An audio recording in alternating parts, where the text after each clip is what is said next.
Hello, everybody. Finally, I'm live. Those dogs, I swear to God, you feed them and they just keep wanting more, day after day, week after week, month after month. Hey, I fed you guys when I got home. I brought you home from the pound. Yet they still want to eat. I fed them very well the day I brought them home from the pound 10 years ago. So I think it's, I don't know. It's just me, me, me. It's kind of like the way America is now, and all our young folk and our liberals, they just keep wanting more and more and more. Oh, it's one of my favorite songs in the world is playing in the background. If you can hear it, it's Here Comes the Flood by Peter Gabriel, though it's not him singing it, it's a cover. Not as good, but still beautiful. Anyway, who is in the building? I see Black Samurai. Yes, as usual, Three Stooges. If you've seen a therapist, go get what guns you can before the red flag laws take effect. It's true. Things are going to happen. I did a video on the red flag laws, and the cover or the thumbnail is the Crucible, about their witch hunts. Let's see. Damn, yes. Black Samurai, I figured they're mostly spies anyway. Anything to keep us down. That's right, Three Stooges. That's why we can't let them do that to us. Yeah, she's on. I am on. Can you hear the music? It's kind of like what's happening. Here comes the flood. Say goodbye to flesh and blood. Or Bette Midler did a version, and she changed it to really positive, instead of sad. You like drink up to humankind. It's just terrible. Well, let's start with what's going on in America, because it ain't good. It's always terrible. And I kind of wonder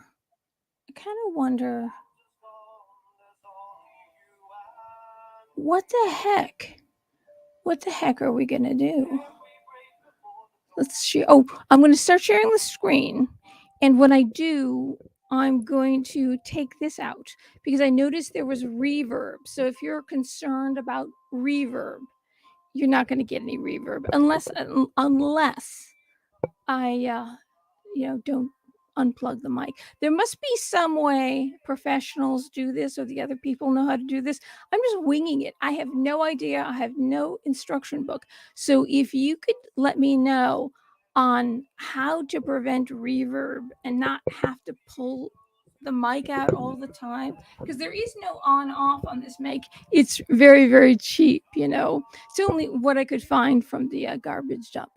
So I don't. There must be a way that everybody does it. So I'm gonna unplug it, and I am going to start playing clips.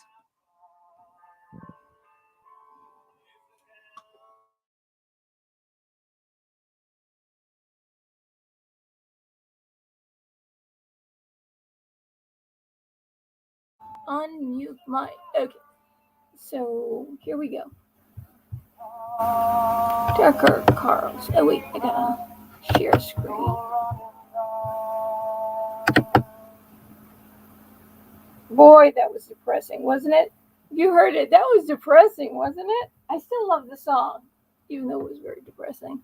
It's like sometimes what do you call it? Sad songs actually make us feel better. Some of them make us feel very depressed. Like if you listen to Don McLean's American Pie from beginning to end, you will, no matter how beautiful some of those songs are, like Vincent, and they're beautiful, some of the greatest poetry that's ever been written in the world, I will get really, really depressed. And another thing that makes me kind of depressed, if you listen to ABBA too much, you just like, oh, this is great music, and you listen to it a lot, then you're going to start getting depressed because you realize that all the songs sound the same. They're exactly the same. You can't tell the difference. So I just had to put those ABBA records away, and I haven't turned back and listened to them ever since I took them off. There we go. There we go. And what this situation, why I'm I hope you see this guy, Peter Navarro, right here. Let's make the screen bigger. All right. This is in a long line of things that have happened. The same things happened to many other people that Trump employed. Now, this guy apparently, he advised President Trump. He had nothing to do with that date about a year and a half ago or something like that. That particular event, which we were all supposed to not talk about either. So I'm keeping the censoring ban on right now. Only because I have no idea what's going to happen. I do hope you can still hear me. I'm trying to talk louder. He has not.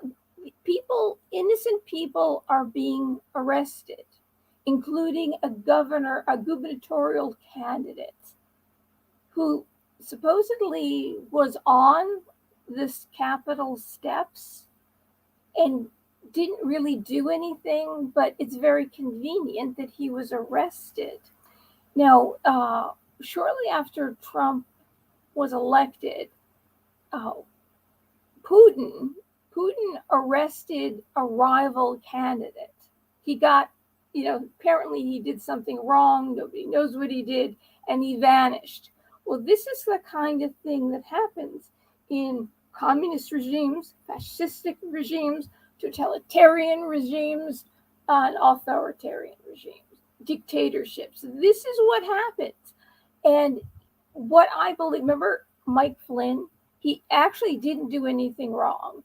The FBI came in, talked to him off record. They said this is off record. They asked if he had contacted somebody in Russia or somebody foreign, and he said he didn't because he wanted to keep. He just walked into the office. He hadn't put his pencil box in the desk yet. And they come in, and because that was a lie, even though it was unofficial, he was just keeping things confidential and would only let go the information after speaking to Trump and figure out how we're going to go about this. We know what happened to Mike Flynn. And he not only did he lose all his money, had to sell his homes, they were threatening to arrest his son. Going after his son for what? For what? The same thing's happening to this Peter Navarro guy who just advised Trump. And they ambushed him at the airport and put him in handcuffs and leg shackles. And that's extremely embarrassing. What does that say to you? It says, gee, if Trump calls me up to work for him, hey, I'm not going to do it. You're not going to do it. It's humiliating. And the MSM is going on and on about how he should have been arrested. This is, let's see, I want to escape out of this. Notice I haven't turned this on yet because I pretty much know what the story is here. Oh, here's some big mouse. Listen to the big mouse for a second. Yeah, okay. We'll make this big. And Steve Bannon, they did that too. And Roger Stone. Roger Stone did absolutely nothing, but CNN was out there and they ambushed him in the middle of the night. And he came out in his slippers. The guy's in his 80s. He didn't do anything wrong. It's frightening because this is the country that I think we're living in right now. See, okay, there we go. All right. Now listen, I'm sure you might have heard this, but they're insane. Either they're holding a gun to their heads or actually doing the same thing that they're doing to all these other innocent people, threatening to destroy their livelihood, blacklisting them. Like remember the frontline workers? Frontline workers, they were great. They were great. These all deserved medals until the vaccine came out. A lot of them already had COVID, so they had immunities. But because they didn't want to take the vaccine, they blacklisted them. They can never get a job in their profession again. So I'm going to make an assumption or suspect that it's possible that's the reason why you've got these left-wing media sources that go along with the narrative. You have to, or else you'll be destroyed. What happened to Peter Navarro is what should have happened to Peter Navarro. He was indicted. And when you're indicted, you're arrested. What Peter Navarro did, it was so far out of bounds, it's so indefensible. This prosecution is really about punishing Navarro based on his blatant disrespect for the congressional subpoena. So they really are your enemies. They're not covering the news. They're plotting ways to hurt. And of course, Peter Navarro used the same defense that Eric Holder did. Or Eric Holder on the whole Fast and Furious thing. Well, if you don't remember, Eric Holder and Obama thought up this scheme, technically like Potsy and Ralph Malph, to send guns over to Mexico, basically unlicensed illegal guns. We're talking like machine guns, really bad stuff. And it ended up killing one of our border agents, and it killed thousands. It killed thousands of Mexicans. They gave these guns to the drug cartels, and the Congress and the Senate wanted to bring him in for questioning. And he said, he claimed executive privilege, that whatever he talked to Obama about was privilege, which it actually wasn't, because this was a major crime. So Peter Navarro also claimed executive privilege, just like Eric Holder. But he's obviously probably going to go to jail for years. This is the country. Let's see. The Attorney General in criminal contempt of Congress. Holder had refused to turn over documents showing how the Obama administration had armed the Mexican drug cartels. Do you remember that? One of the firearms they sent to Mexico under the so-called Fast and Furious program was then used to murder a U.S. Border Patrol officer. It was a scandal at the time, in case you don't recall. Watch. Border Patrol agent Brian Terry died in December 2010, killed by guns tied to an Obama administration plan that armed Mexicans, a scandal officials tried to hide by wrongly claiming executive privilege. Emails contained in the House Oversight Committee's report show top officials knew the ATF sent guns to Mexico even before Terry's death. Even the Border Patrol, which sent Terry's team into the desert, didn't know about the operation. So that was a legitimate scandal that implicated the entire U.S. government, people who actually have power, not the retirees sitting in jail because of what they did on January 6th, but people with actual power. And Eric Holder was the very center of it. But Holder refused to comply with its subpoena from the Congress. Did the FBI arrest Eric Holder for that? Please. It was never even seriously considered. Holder asserted executive privilege, the right to have conversations with the executive, the president, that are private. He cited the long-standing policy of respecting executive privilege, and he got away with it. So a week ago, Peter Navarro made this exact point. He sued the Justice Department, pushing back against this subpoena 4 days before he was arrested. And in that suit, Navarro cited policy written by the DOJ's Office of Legal Counsel. That policy reads this way, quote, "Since the 1970s, this office has consistently advised that the president and his immediate advisors are absolutely immune from testimonial compulsion by a congressional committee on matters related to their official duties." End quote. In other words, if somebody asserts executive privilege, at the very least, Congress doesn't get to arrest them. Before anyone is arrested, they have to go to a judge to rule on whether or not executive privilege is valid in this case. And that's exactly what happened in Eric Holder's case. And by the way, the federal judge rejected Eric Holder's executive privilege claim, and still he was not arrested. Why? You know why. Because he's a leading Democrat. Now, by the way, I want to add this, that if there's any clips that I put on that later on turn out to have a copyright claim, the last video I did, the one with Judge Joe Brown, for some reason, he's just being interviewed on a YouTube channel, not a big name source, just a regular person was interviewing him. That's a copyright claim. So that video will have, if I leave it like that, you will have commercials. If I remove the clip, then it's going to remove a lot of important information. So it's like, what's the point? From now on, what I'm going to do is I'm going to tell you if this clip is removed, you will find the link. I will leave the link in the description if I have to take it out of the live stream for some reason. So if you want to use any information that I have in my streams and you need to educate a liberal lefty friend of yours, you'll at least get the link if it's not present in the video.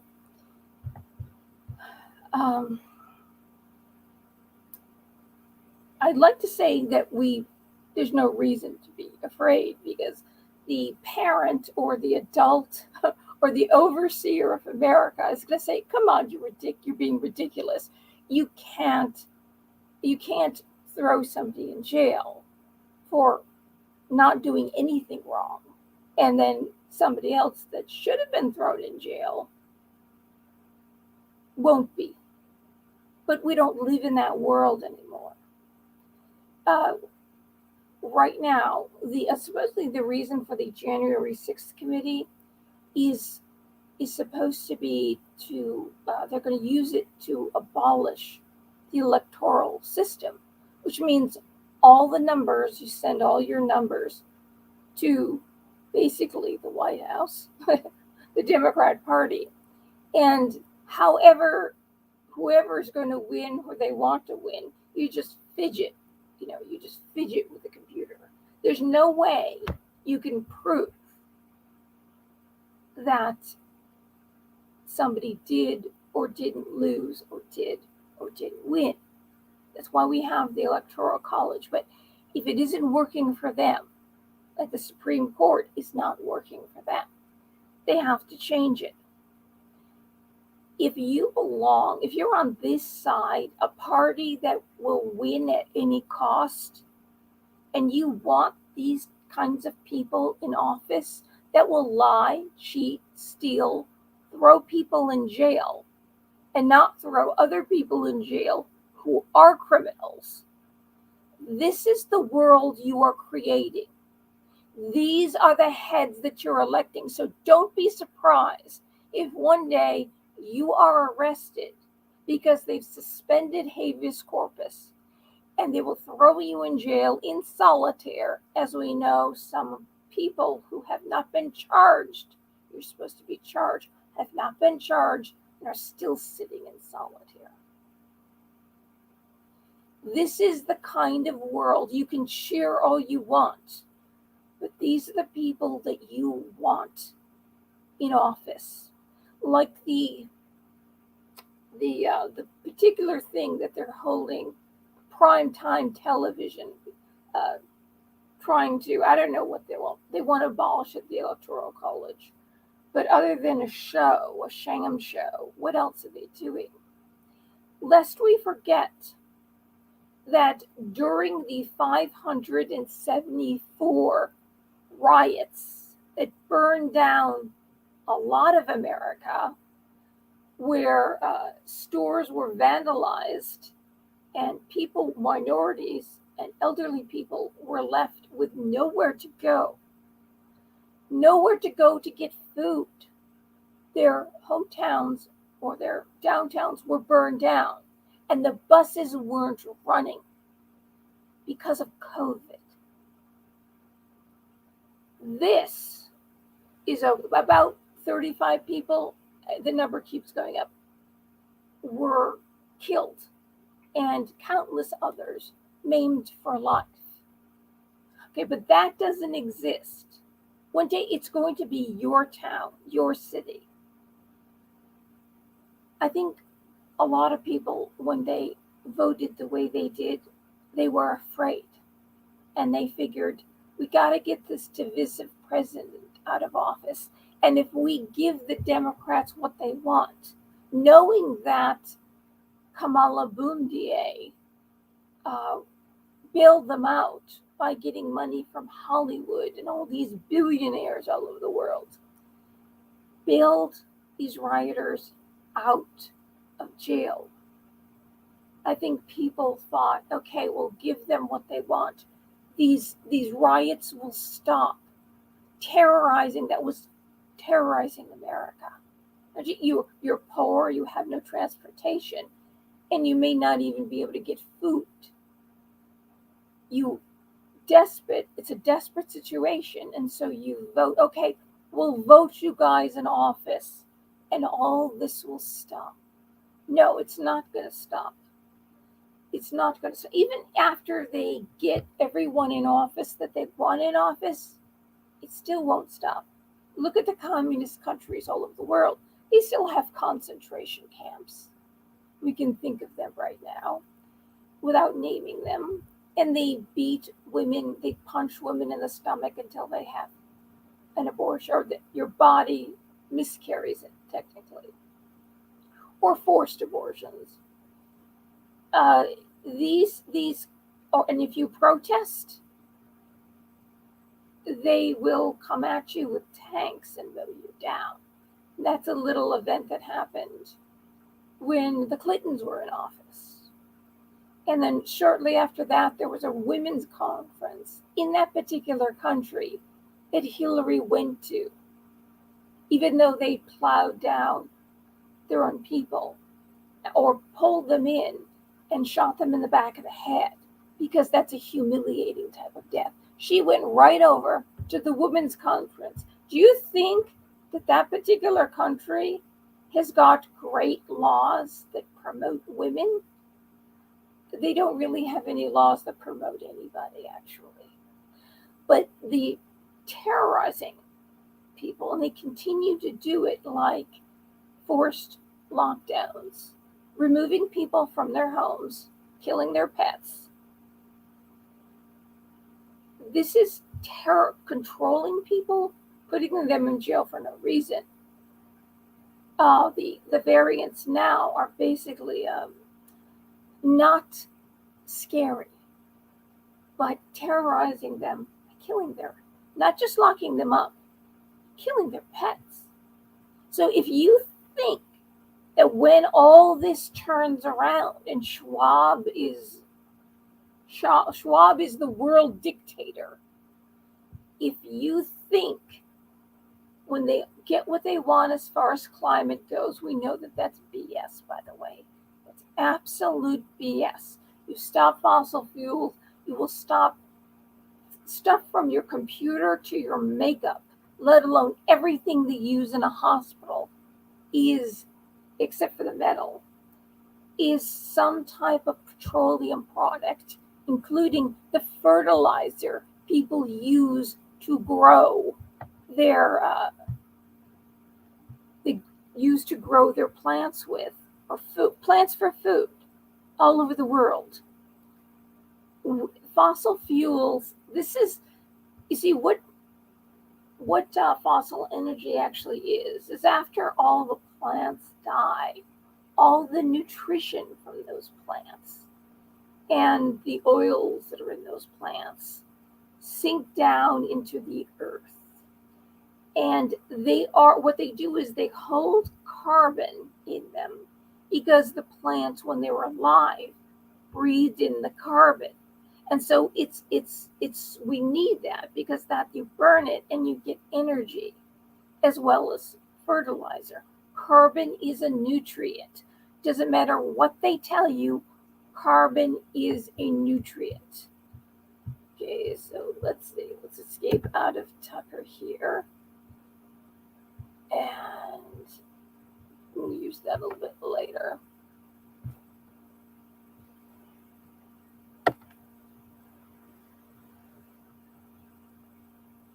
Oh, okay, here. Oh, let's for the most important things. Of course, there's Nancy. Protesters are marching outside of the house of Justice Amy Coney Barrett just one day after a man was arrested with a plan to kill Justice Kavanaugh. Yet House Democrats have pushed off a Supreme Court protection bill, with Speaker Pelosi insisting the justices are safe. The justices are protected. You saw the Attorney General even double down on that. But this is about security for the justices. An armed man showed up near Justice Kavanaugh's house to try to... They're working together on the bill that the Senate will be able to approve of.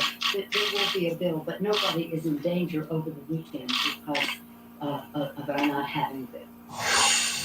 Here to react is Fox and Friends Weekend co-host Rachel Compostuffy. Rachel, someone went into Kavanaugh's neighborhood with a gun and could have actually tried to kill him, turned himself in, thank goodness, at the last second. But she's saying nothing's going to happen this weekend. How would you feel if you're one of these justices and she's like, just hang on for 3 or 4 more days. We'll get to it next week.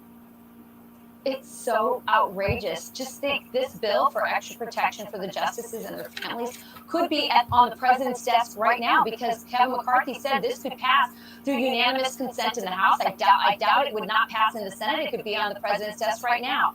So there's one reason why she's not doing it. It's a very deliberate strategy. She is trying to maximize from her perch, from where she's at, by not putting the protection bill up for a vote. She's trying to maximize pressure. She's trying to drag her feet so that the justices, their families, their kids feel the greatest amount of pressure and threats. She's sending a message to them. This is what your life will be like if you dare overturn Roe versus Wade. And remember, it was back in 2020 that Chuck Schumer said the exact same thing. He said, he told the conservative justices, you will pay a price for this. In fact, he said, if you move forward with this, you won't know what hit you. Because, as you know, Ainsley, abortion rights for the left is like a sacrament to them. So they are sending a message to the families and to the justices, and they're dragging their feet. And her excuse is, well, I'm waiting for a bill that will include, protection for staffers and for the clerks of the Supreme Court as well. Which then leads us to wonder, does she know who the leaker is, who perhaps that clerk is? So it's all very shady. It's shameful. Yeah, of course she knows exactly who the leaker is. And this is exactly like what's happened to Peter Navarro, Roger Stone, Mike Flynn, Steve Bannon. Or what Merrick Garland is doing to the parents, turning them into domestic terrorists because they don't want their children to be taught that they're evil because of the lack of melanin in their skin, or starting them at a very young age, toddler age, to learn about sex.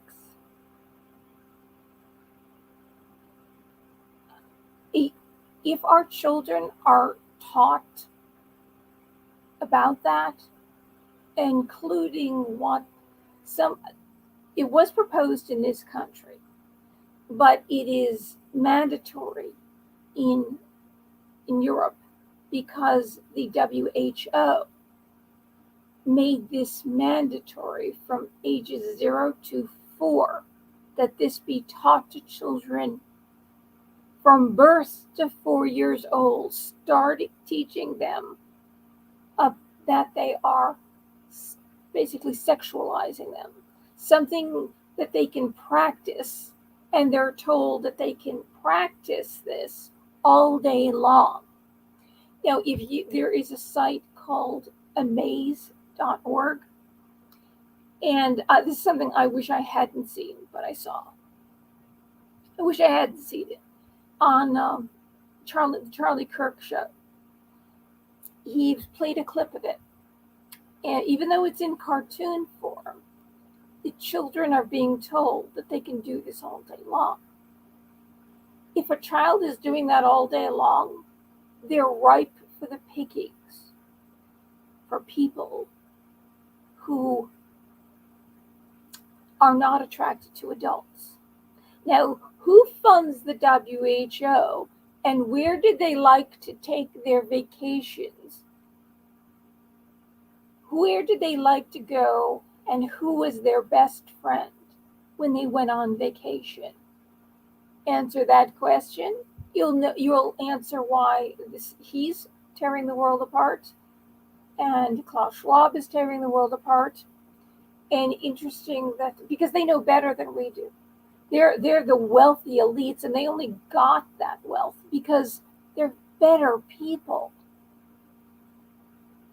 The head, I don't know if you saw this clip, but the head of Pfizer, I don't have it on my tips of my fingers at the ready, but the head of Pfizer says that they had, in 2018, he said, so they're well on their way now, had a pill developed that sends a signal letting your doctor or the company know that you've taken the pill, and supposedly this chip tells them everything that's going on inside their body. Now, another interesting thing about Pfizer is before the pandemic, Pfizer was going into bankruptcy because they weren't doing well. And somehow, maybe because this bright idea, they kind of want that to come to fruition. They gave big contracts to. I find that interesting. I would say the only way to stop all this is for the everyday American, the everyday patriotic American, to get involved in elections, get involved working at the polls, and if you can, run for anything. Run for any seat, and from there you can move upward. But unfortunately, when you see a gubernatorial candidate getting arrested for nothing, we've turned into Russia. It's exactly how Putin took his rival out back in 2016. No, he didn't help Trump. We know that. We know that it's come out full force and they keep believing a lie that Hillary made the whole thing up, paid for it. She got a slap on the wrist. Is it $8,000 she had to pay? And Sussman lied to the FBI. Durham tried to get him thrown into jail or accountable for his crimes. But the judge was Obama appointee, and the jury, a lot of the jury, gave money to Hillary. And before they handed the verdict down, they said, this is what the foreman said. He said, there are too many more important things going on in the world than somebody saying an untruth to the FBI. Right there, that's a mistrial. Right there, that should be thrown out. The fact that he said this means that the jury should have been, first of all, it should not have been in Washington, D.C. You insist that the location is moved because Washington, D.C. is 95% Democrat. There's no way you can get a fair trial there. And both sides the prosecution and the defendant, each one picks the juror. Both of them have to say yes to the juror that goes on the bench. Not sure what happened, but other than I did hear that line, that a lot of the jurors lied. But it was quite open that who's the judge favored, because he was appointed by Obama. When we can't rely on justice being blind, we can't rely on that anymore.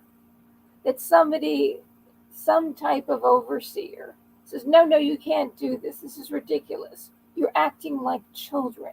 You can't throw your opponent in jail.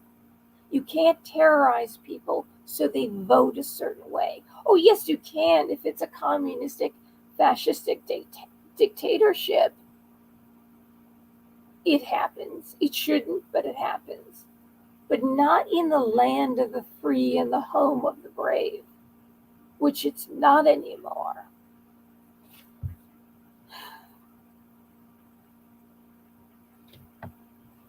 Right now, it's Nancy Pelosi. Of course, they knew who the leaker was. And like I've said in other videos, the only thing women have left, because they're not even women anymore, is the right to an abortion.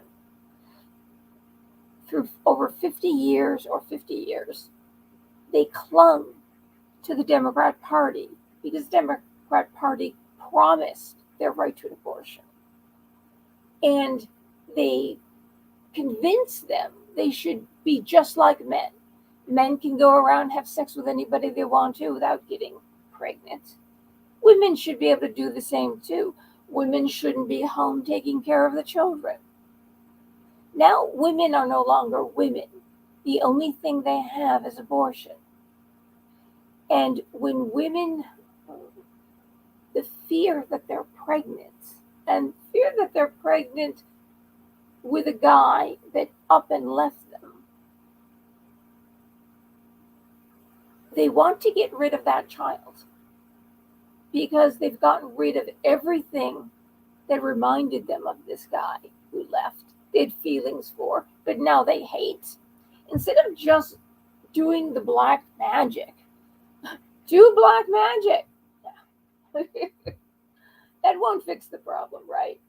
Instead, that worked the witches and the warlocks every single full moon. They sent black. You saw it on TV. I'm not making this up. They did that every single month, and they got rid of Trump. If you believe in good and bad, light and darkness, and you're calling the dark forces because you believe in the good forces of the light, right? This is quite possible.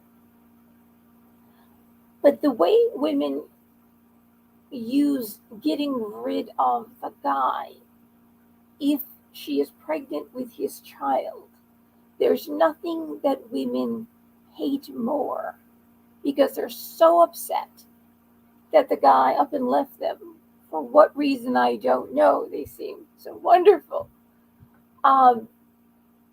It's a sacrament because it's their way of burning everything that reminds them of this guy that left, and ripping that child who was part that guy, part of the union you don't have anymore, the love that created this, or whatever the hell it was. That's why they need to have it. And the Democrat Party, this is the only thing they're hanging over women. We are the ones that will protect your right to an abortion. And they've rode on the fear for 50 years that they've instilled in them. You must vote for us. The Republicans are going to take it away. You're going to be forced to have that child. Instead, learn about birth control, learn about the rhythm method, know that you are only pregnant 36 hours out of a month. Learn these things. Get the day after pill. Keep it on hand. Keep 2 day after pills. Why don't you? there's also an IUD they put in, and it lets off hormones, and it can stay there for years. You don't even know, and you can have all the unprotected sex that you want. There's so much stuff that it's almost like CVS. They sell the day after pill at CVS. So what's going on? So Nancy Pelosi, with her $20,000 freezers and her, was it $12 a pint? I'm sure it's $22 or $50 by now. Ice cream. She needs to go home to have her ice cream. And she doesn't care. She wants to leave work. She's worked too hard. She doesn't want to think about, oh, somebody could kill Kavanaugh. Well, Kavanaugh is already a beaten puppy. You've already beaten that puppy to death. The guy, didn't he cry? He cried, didn't he? Because of the harassment and bullying of his wife and his children. This should never be like this. The guy was a Ninth Circuit Court judge, and the justices on the Supreme Court used to look at his rulings because he was so intelligent. You wouldn't know that he was actually that intelligent. Some people come off that way, some people don't.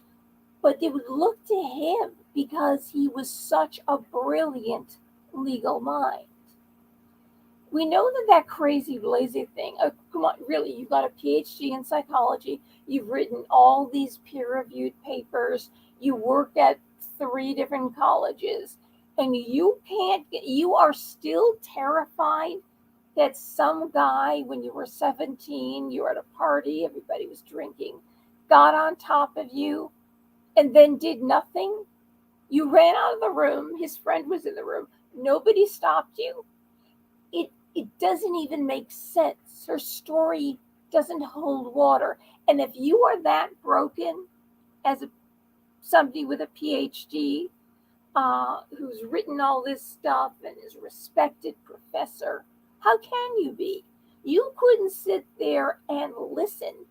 If a woman or a child was talking about sexual abuse as a child, real rape, actual rape, beatings, if she was so affected by a guy getting on top of her and not taking her clothes off, and she's able to run away, she would be a basket case. She wouldn't be able to counsel anybody. She wouldn't be able to teach anybody how to handle clients, heal them. She wouldn't be able to do anything because she would be a basket case.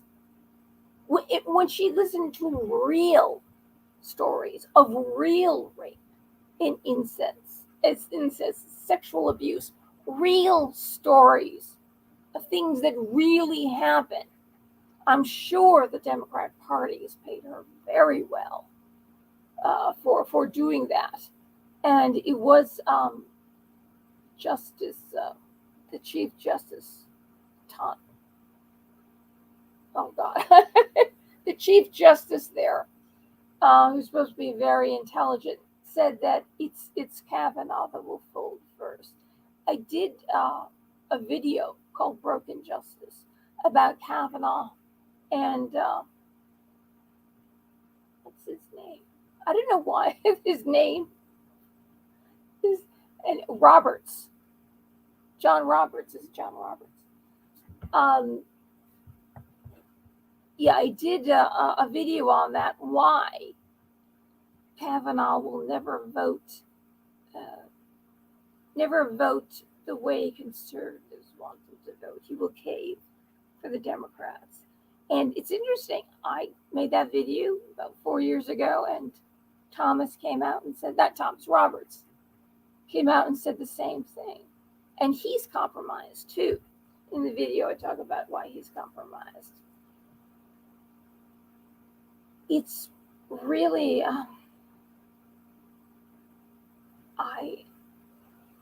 I'd like to sit here and give hope and strength.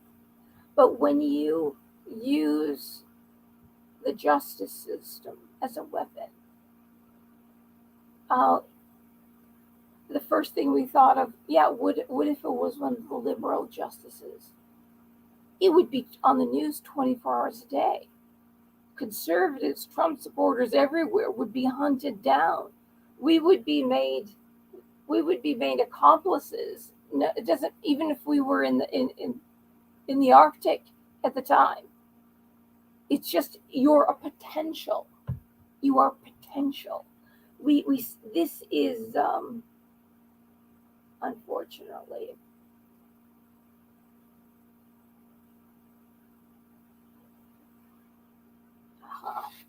And then we have this. Let me get another clip.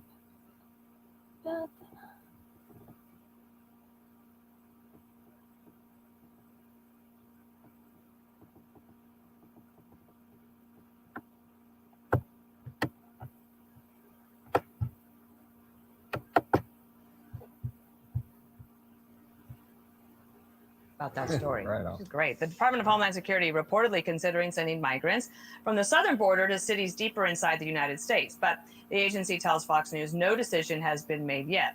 This as a massive migrant caravan in Mexico heads for the southern border. Arkansas Republican Senator Tom Cotton, he joins us now. Here's the spokesperson telling Fox News no decision has been made, and should one be made, DHS will continue to closely coordinate with and support cities and NGOs to facilitate the movement of any individual encountered at the southwest border who is placed into removal proceedings pending the next steps in their immigration proceedings. Do you buy that?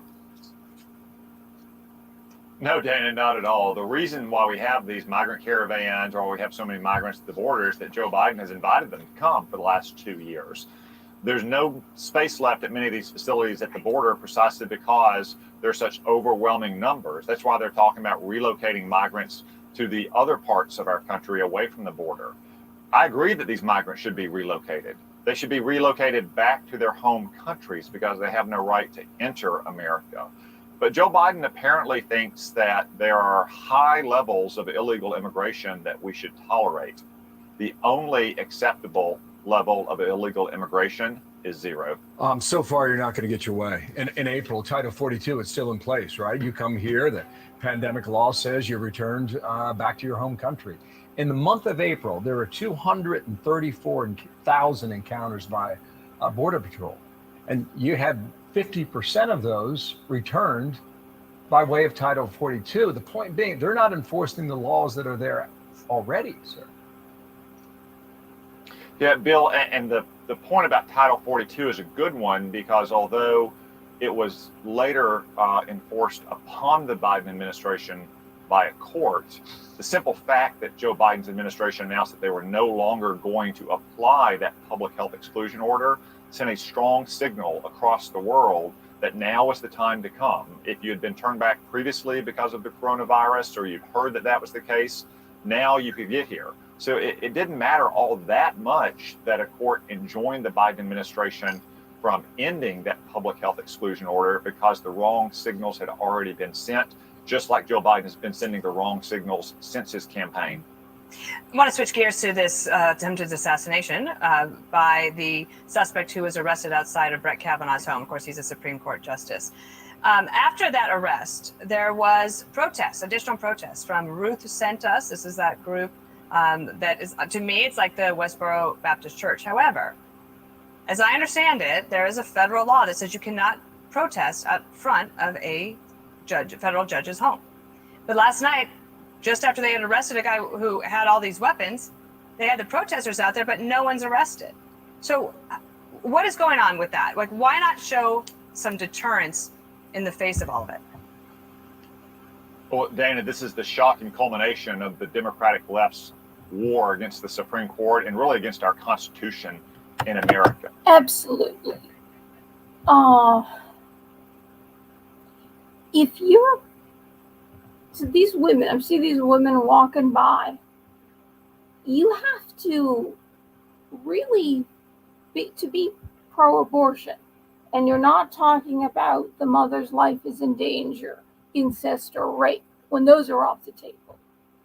And you live in America where you can get the day after pill at CVS, and you can get all sorts of Burger King, all sorts of birth control at CVS, or free if you just go to the clinic. There's a clinic, they're not abortion clinics, but I'm sure they send you to have an abortion. But they're clinics that check you out for pregnancy, bladder infections, disease, and also they've got fish tanks full of condoms, and you can get the day after pill for free if you can't afford to pay it. You somehow let the child live to a point, right?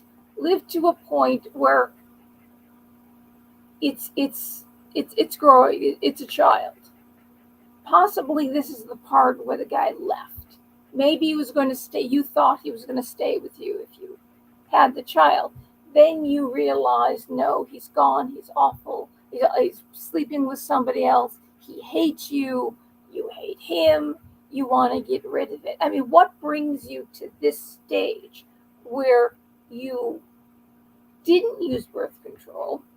Because I'm sure it was the time of the month that your body nature was actually making you. That's what nature does. It makes you have to have sex without birth control. It's just the need is so strong. And if you're not with somebody, then you work on, just walking, you just breathing deeply and going on with your day. But if you have someone, and somehow deep down inside, as much as these women feel that they're independent and they don't need a man, and that's what they've been told by the Democrat Party, part of the reason why they got a man, had sex with him with no birth control, and made some kind of a choice to keep the child rather than using the day after pill. You can use it. The day after pill works 5 days after. 5 days after. Why you never had that on hand? You have it on. You're fertile, especially if you have a boyfriend. Have it on hand. Even if you don't have a boyfriend, one of them could just walk in the door. The gardener, took his shirt off and he walked in the door and wondered if you were making lemonade. And of course you say yes, and okay. Things like that. It's almost like they really want to be in a relationship. They want to have a man love them, and they want to have his child, and they want him to stay because they're having his child. But when he up and leaves, and you realize that he's been cheating on you when you've been wonderful, you've been totally wonderful, that they need to not only, not just aborting, you are aborting a baby.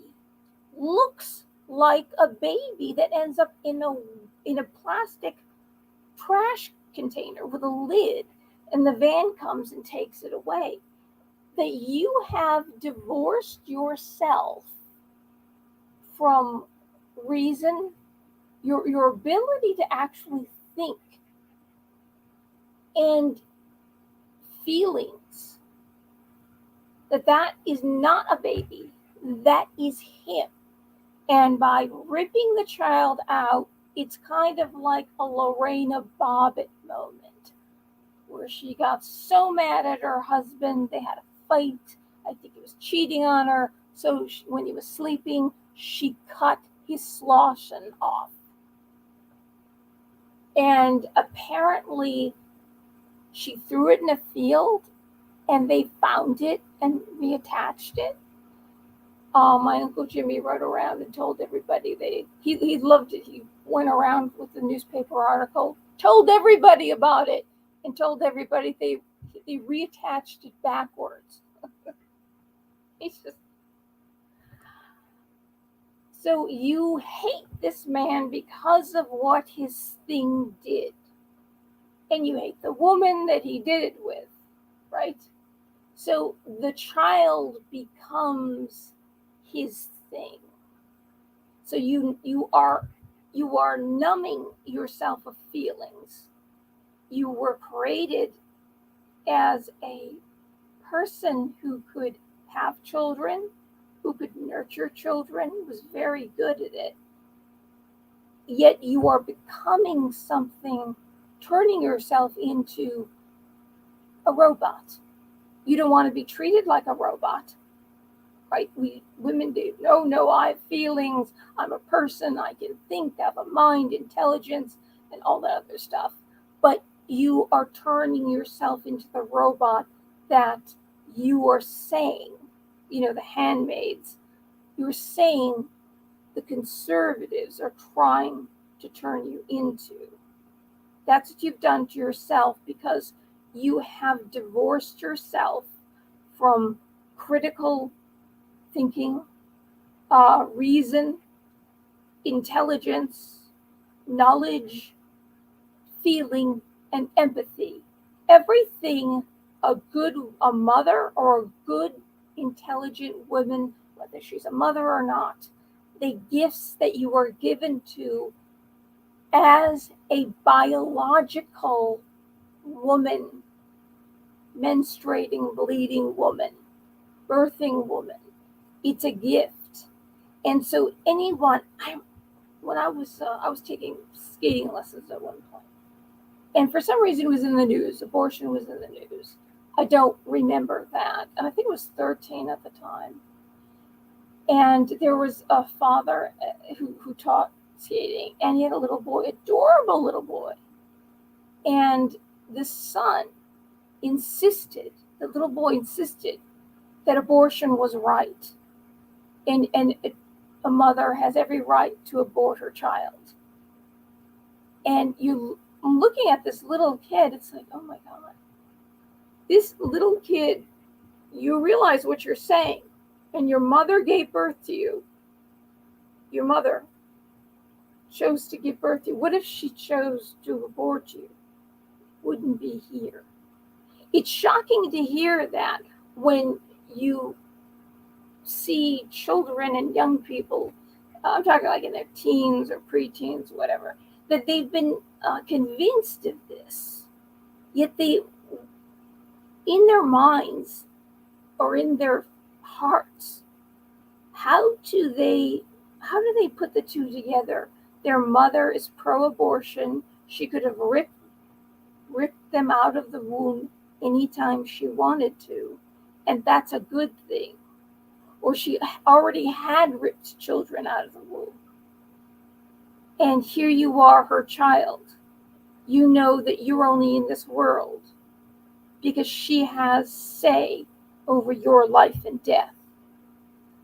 I think right there, beyond what's going on right now, I think that's where society broke. Not only do you have women who we must have an abortion, even though you're sitting there and months go by and the baby's getting bigger, you must have it up to the 9th month, or in some states, after they're born. That children are taking up your cause. Children who have no experience having sex, hope not, no experience being even able to have a child, they have no idea. They're just a child that's born of a woman, a father and mother, that believes in abortion. They may have actually had an abortion already. The same womb you grew in is where your mother had an abortion by either cutting your arms and limbs and head off in the womb, or shoving something in the head and sucking its brains out. You, as a child, know that your mother decided she wanted to have you. And this is what she did with you, or she didn't do, or she believes should be done. Do these children think that the mother can take them out of this world anytime they want to? Right on camera, there was one of those shorts and I heard this has already been put on the table, that a mother can, 2 years old, it can, anytime, she has the right, anytime. Can you imagine the fear, just the mind-numbing fear, children knowing this and then having to say that their mother is right? This is otherwise it's selfish. You shouldn't make a woman carry a child if she doesn't want to.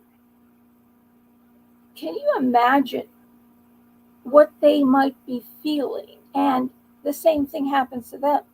The mother numbs themselves so they can, or gets joy out of ripping the child out of the womb because she hates the father.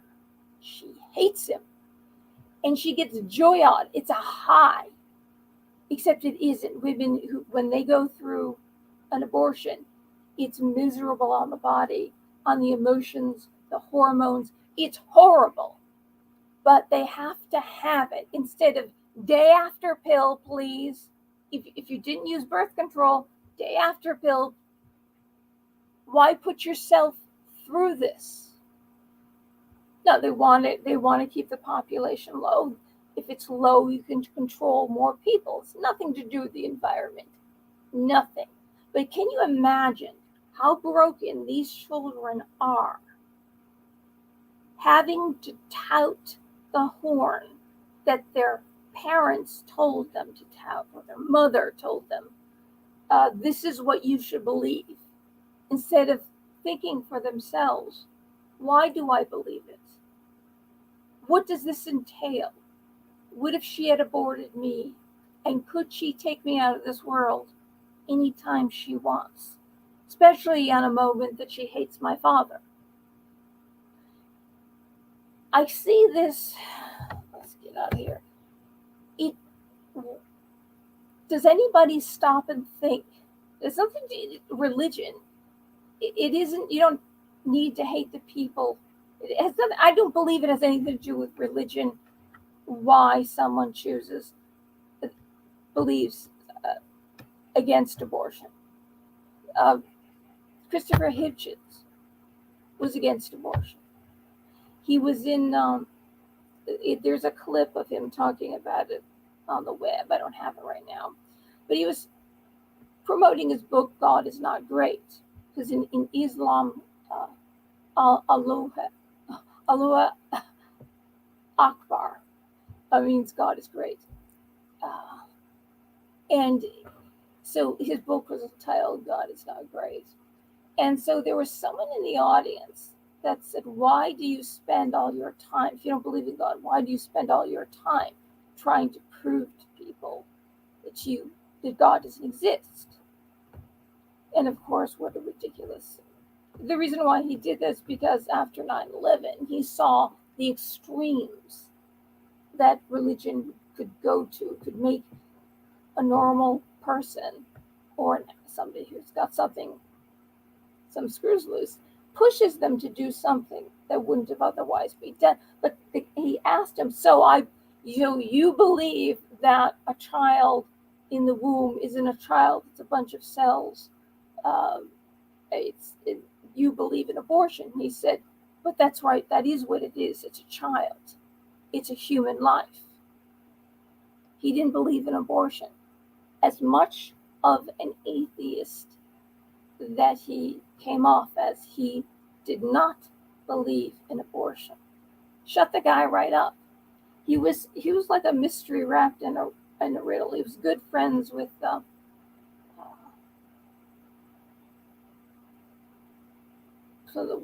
Italian Scalia. He'd have Scalia to his house all the time. And Scalia was a Roman Catholic who was very religious.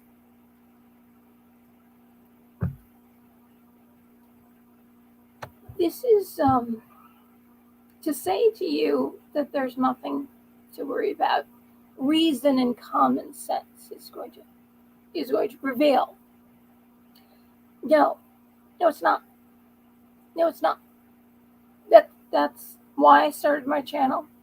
All this stuff, I saw Civil War coming. that they wanted to get us to take each other out, to keep their hands clean. And the lie about global warming. But what would happen? One party rule. Right now, there's another clip that I have of Trudeau. And I bring this up every now and then. That email was leaked. Or it wasn't the email, it was the speech that Hillary gave Wall Street. And in it, she said, I look forward to a world with no borders and an uninformed and compliant citizenry. This is what they want of us. They want us uninformed and compliant. And this, I felt, was the most dangerous borderless world. This is all Schwab.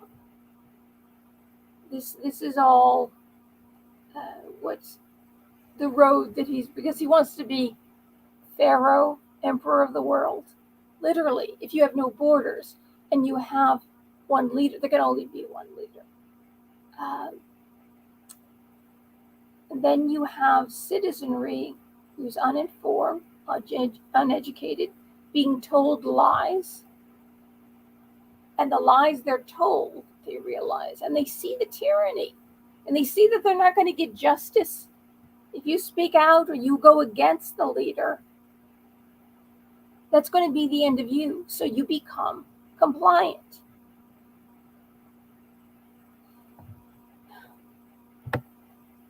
There's a clip I have on Neil Oliver that actually I heard some of it. I'm going, hey, he's singing my tune here. What I'm going to do is I'm going to, instead of showing it now, I'm just going to put it in a video on its own. And I was told by one of my subs that they couldn't hear it. It was because of the reverb. Hopefully you can hear me, because I'm going without mic. Otherwise I'd be pulling out and sticking it back in again. I'm sure more expensive microphones must have an on-off button. And so it's easy for people to stop the footage and talk without having reverb. So I'm going to let that go as its own video.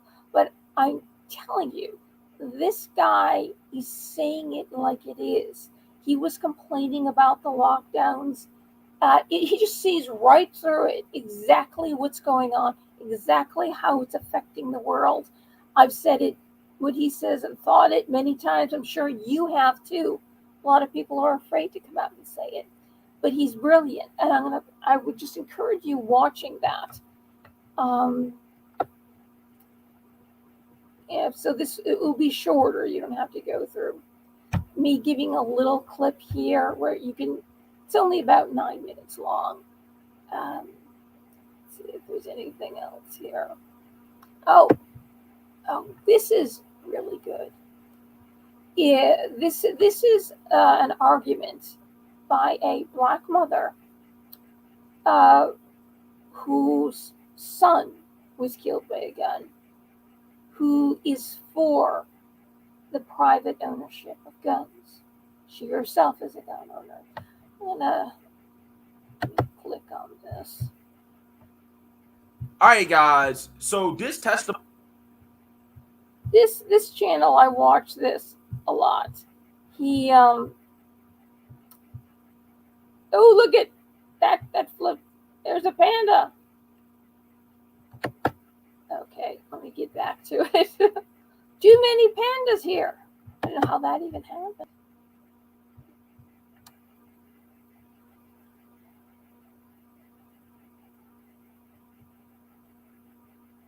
Can you see this, guys? Okay. Oh, you can hear me. Okay, good. Hells yeah. I have no idea. I know the microphone on the computer is not good, so I have to speak a little louder. No. Come on. All right, guys. So this testimony right here from Miss Lucretia Hughes. in Congress is one of the most powerful testimonies I've ever heard in my life. Okay. And the reason why is because this mother lost her son to what they call gun violence. Her son was shot point blank in the head by a criminal with an illegal gun. And she's come to Congress to testify against the Democrats' effort for gun control because she wants to protect herself. And she demolishes the Democrats' talking points on gun control one by one by one, while also proposing common sense solutions to the violence that we're seeing that's going on here in the inner cities.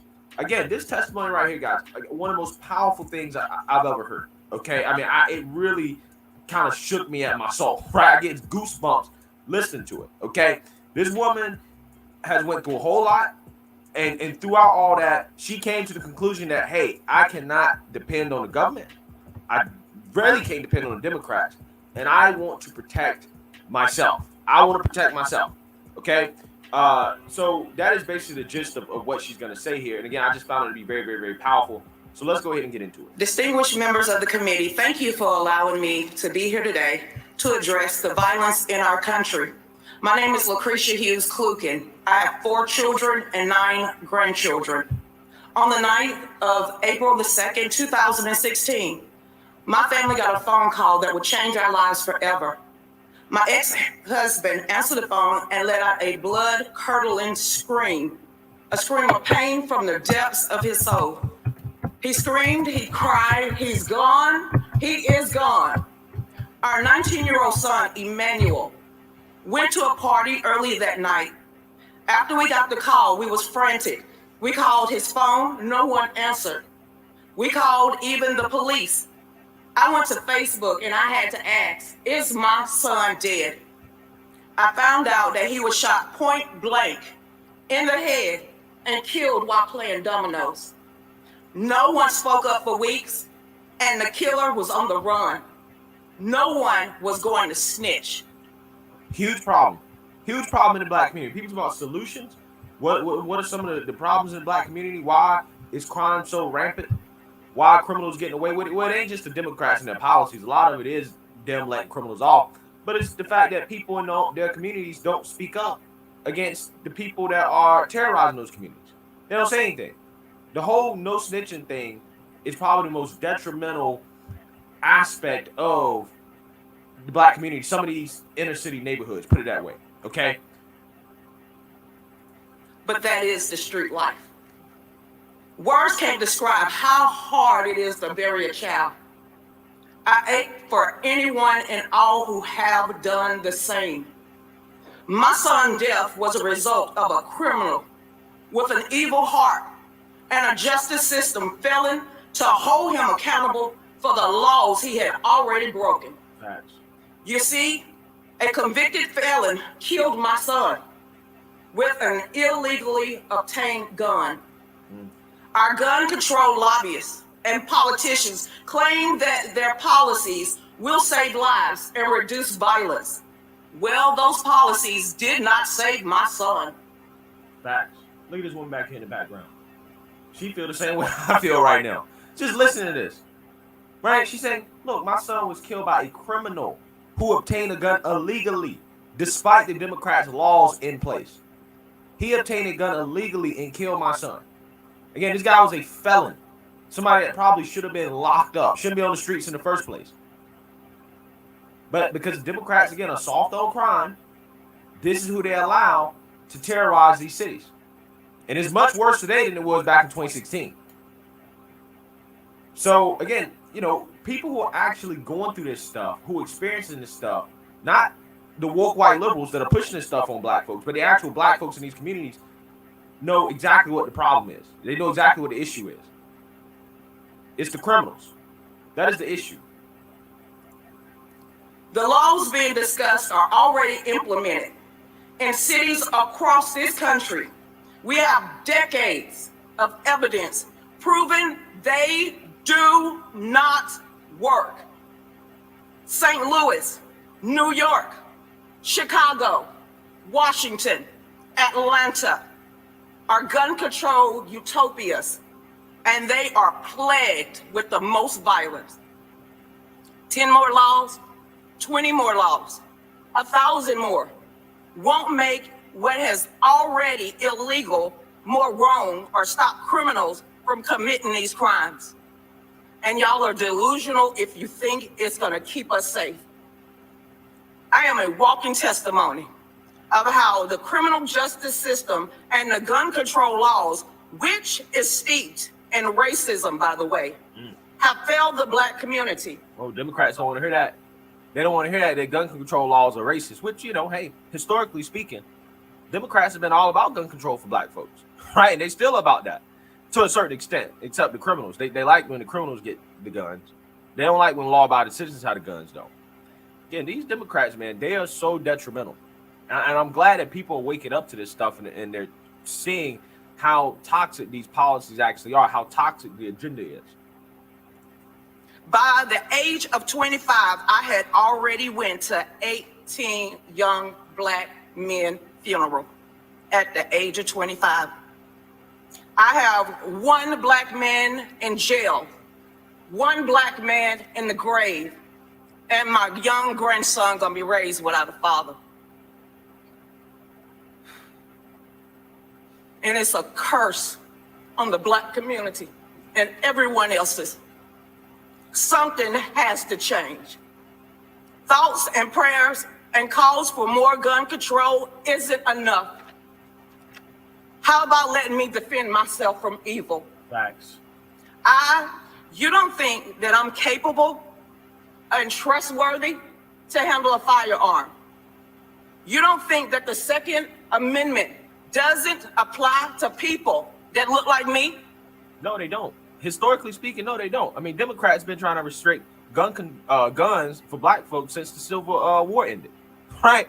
Since the Civil War ended, they've been trying to restrict guns for Black folks. They actually don't think that. They don't.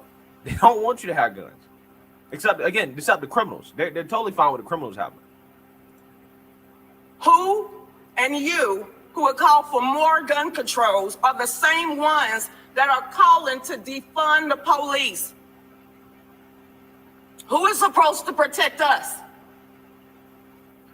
We must prepare to be our own first responders to protect ourselves and our loved ones. Well, that requires independence, right? And the Democrats don't want Black people to be independent from them, right? Again, the agenda is simply to make a certain group of people dependent on Democrats so that Democrats continue to always get votes, right? Disarming people is the easiest and fastest way to be able to control people, right? That's how you create a police state. Disarm the citizens and you can do whatever you want, right? You can impose whatever type of authoritarian, totalitarian regime that you want, right? Just look at what happened in Australia. Look at what happened in Canada. I'm just saying, it's not the type of country that I want to live in. And I truly believe the only thing that kept the U.S. government and the Democrats from going as far as, again, the governments of Canada and Australia did during the pandemic when it comes to imposing lockdowns on their citizens and mandates on their citizens is because of gun owners, right? Because they know that, a lot of the citizenry are armed, right? And that kept them from going further, okay? Because they definitely wanted to go a lot further. But again, they knew that, okay, if we push too much, we might actually have armed resistance, and we really don't want to deal with that. So it's important to continue to have that as a means of disincentivizing the government from going too far. But they definitely will try. And the Democrats tried during the pandemic. We all witnessed it. I am a legal, law-abiding citizen, and I don't need the government to save me. Facts. But again, law-abiding citizens are the most disrespected people in this society. The most disrespected. Democrats do not care about law-abiding citizens. Nobody cares about law-abiding citizens. Who do Democrats care about are the woke revolutionary protesters, right? The far leftists and the criminals. That is who they're catering to. The extremists in their party. I teach people how to use a firearm. I empower others to look at me to understand the Second Amendment is their right. I am a proud member of the DC Project, Women for Gun Rights, we believe that education is the key to safety, not ineffective legislation. We support meaningful solutions that will actually save lives. We support the Safe Student Act, HR 7415, which would immediately make schools safer. In hindsight, of Parkland, we saw failure of the government at every level failing the students. Students saw something and they said something, and the school did not act. Police were called to his residence over 30 times, and they did not act. And finally, the police did not go into their school that fateful day and failed to protect those kids. We need to secure our schools, and we gotta secure this building, or like y'all do. What's the difference? Well, the difference is that politicians care about their own lives. And when it comes to these mass shootings, it's politically good for the Democrats because despite the fact, kids are dying, they can use that as a way to smear people like her, law-abiding gun owners, Republicans, the NRA. They blame everybody except themselves, but yet they don't want to pass bills to harden schools or to have schools be more armed with good guys, right, with guns. Y'all are delusional if you think it's gonna keep us safe. I am a difference. Well, the difference is that politicians care about their own lives. And when it comes to these guys, right, with guns, and we know for a fact that works. I just did a story yesterday about how elementary school down in Alabama, a guy was trying to break into the school. The school was locked, okay, like it should have been. It was locked, and because it was locked, the police officer had time to get out there and to confront the man, and ultimately ended up having to kill the man because the man tried to take the officer's gun and tried to confront the officer, right? That is what's supposed to happen when you have proper security protocols in place. Democrats and their gun control agenda is not going to stop crazy people from trying to commit crazy acts of violence at these schools. They're still going to have access to guns. Only thing Democrats are doing is saying, well, we just want less good guys with guns and we'll let all the criminals have the guns. And they don't want to put forth any solutions that are actually going to save lives and are going to actually make these schools safer because, again, it's not politically convenient for them. They love when mass shootings happen because it's one of those times in which they can stand up and they can virtue signal. But they will never, ever, ever pass solutions that are going to help because ultimately, in the day, arming schools and having better school safety protocol is something that you should do regardless of what you do on gun control. Even if you get what you want on gun control, you should still have that in place. Democrats say no. Well, why is that? Because they don't want schools to be safer. I'm telling you, it's a hideous agenda, but that's how politics works sometimes. It's better just to not solve a problem and to blame the other side rather than to solve the problem. Because at that point, you lose that as a talking point. You lose that as something that you can use to blame the other side and try to get votes. It's effed up, but that is the way a lot of our politics works. That's why you don't see problems get solved because it's just not politically convenient to solve problems. It's just better not to solve those problems and just blame the other side for why those problems aren't being solved. That's just how it goes. We call on Congress to ban gun-free zones. Facts. Fund nonpartisan firearm education programs like Kids Safe Foundation and non-governmental mental health organizations like Hold My Guns. And in closing, I claim that nothing in these bills do anything to make us safer or address the mental health crisis in this country. Despite living with the heartache of losing my son on a daily basis, I believe it is our God-given right to defend ourselves from any act of violence, making it more difficult or even more expensive for me and people that look like me and other law-abiding citizens will not make us safer. It will embolden the criminals. Gun owners are not the enemies, and these gun control policies are not the solution.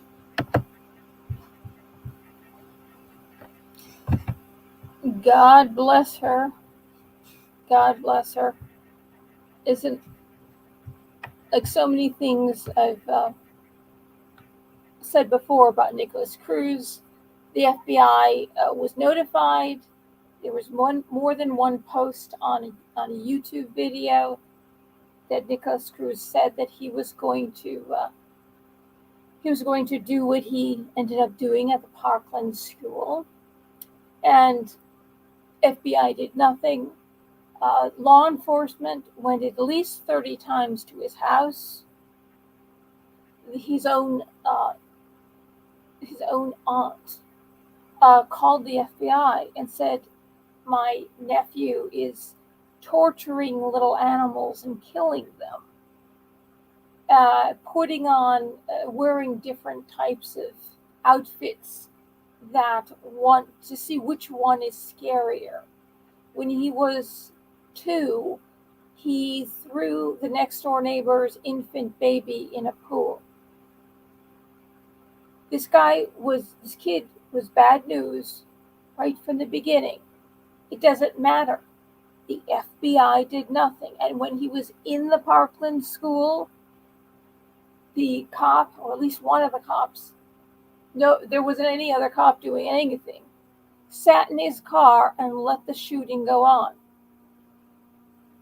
If the FBI and our own law enforcement do nothing, that's where responsible, concealed carry, responsible, law-abiding, concealed carry adults need to have guns so they can protect us. Otherwise, because we can't depend on the government, I can't quite find, I'm not quite sure at this moment, put my finger on the video. But the gentleman that is in charge in the Biden administration, the question was that about having teachers armed. If the teachers were concealed carry, then these things wouldn't happen. He said, "That is the stupidest thing I ever heard. What if that teacher who has the gun is out sick or goes on vacation? Then the substitute teacher, they don't have a gun. That's so stupid." The idea is that they know if someone comes into the school, which should be not soft, and was it a soft kill? We need to harden up our schools, and they should not be gun-free zones. The reason why the gun-free zones, just like the guy who dressed as the Joker that shot up the big movie theater, he drove by one movie theater and went to the other because the first movie theater was not a gun-free zone. Mental, was it psychosis, and gun-free zones. Those are 2 reasons why these things happen. The fact that the FBI does nothing, and when the shooting is going on, the law enforcement does nothing. So if you sit back and you let this happen, then you can say we have to take the guns away. The children, we can't have the children having the guns.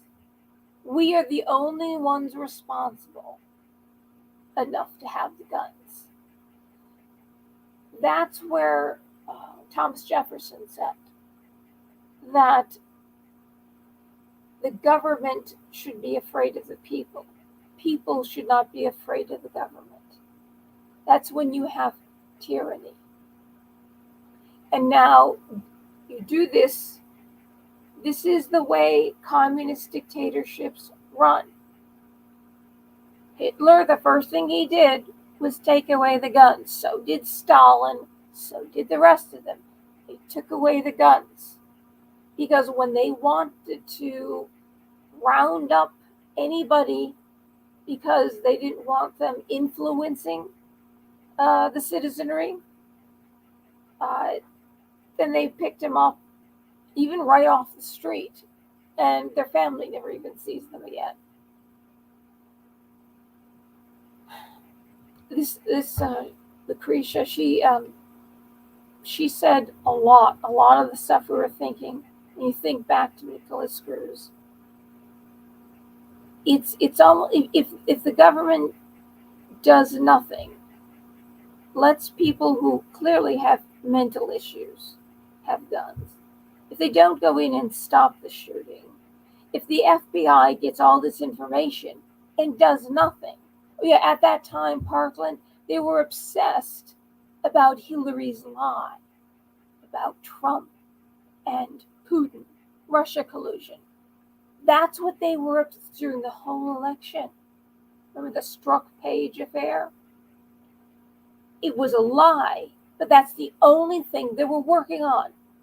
Meanwhile, family was calling, other people in the community were calling the FBI and authorities on Nicholas Cruz. His mother did hard drugs while she was pregnant with him and his brother, and she was in jail when the woman adopted Nicholas. She couldn't pay for the child, but she paid to take care of the mother, all the mother's needs. That's how she got Nicholas, unfortunately. But these things, if we were, say we were in the FBI and we were notified and we saw, we read this is what's going on, we would have, no way would we let that go. Oh my God, this kid's going to shoot up a school, especially when he says he's going to do it. How can, after the first event, all the schools needed to be hardened. In and out one door, metal detectors, security guards, conceal and carry. You don't know who has it and who doesn't. There's so many things that we could have done, yet they're not doing it. How Salvador Ramos, he went and legally purchased it, which I find somehow there's something, right when he turned 18, his family, his grandfather, there were felons. But it would make more sense to me that the guns came over the border illegally. I mean, in Chicago, it's got the strongest gun control laws in the country. And, every weekend you hear about mass shootings and huge numbers of people being shot and not killed. But it was easy for the Obama administration to send guns, give guns to the drug cartels. In Mexico, there's one legal gun shop in Mexico City. The rest of the guns are illegal. So if this mental patient, should have been a patient, this psychotic, could have gotten guns very easily coming over the border. Why he went and bought the gun legally? If somebody's going to commit a crime, they don't care if the gun is legal or illegal. They're going to commit a felony. Say, oh, gee, I can't get that gun because it's against the law for me to get it. So I won't get the gun and I won't commit the crime. That doesn't even make sense. What does it matter? How much more of a sentence would he have if he had a legal gun versus an illegal gun after shooting up the school? That's what these laws make no sense at all. We have psychotic youths are at an all-time high. We've got the Democrat Party violence in the streets. When Trump was running for office the first time, they were throwing things at tomatoes, eggs, bricks at Trump supporters. They're out of their mind. Well, they're being lied to about Trump and lied to about his supporters. But anybody, even if you heard all this, if you weren't psychotic, would you go and throw a brick at somebody who was going in to see Trump speak, or eggs, or tomatoes, or burn down cities, or destroy property? You would try to get out the information and facts. You would put out facts that proved that this was not the best guy to elect. That's if you were sane.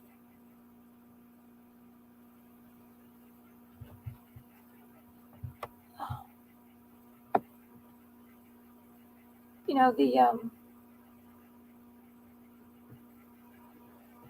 the people coming over the border. It's the largest caravan that's come so far, and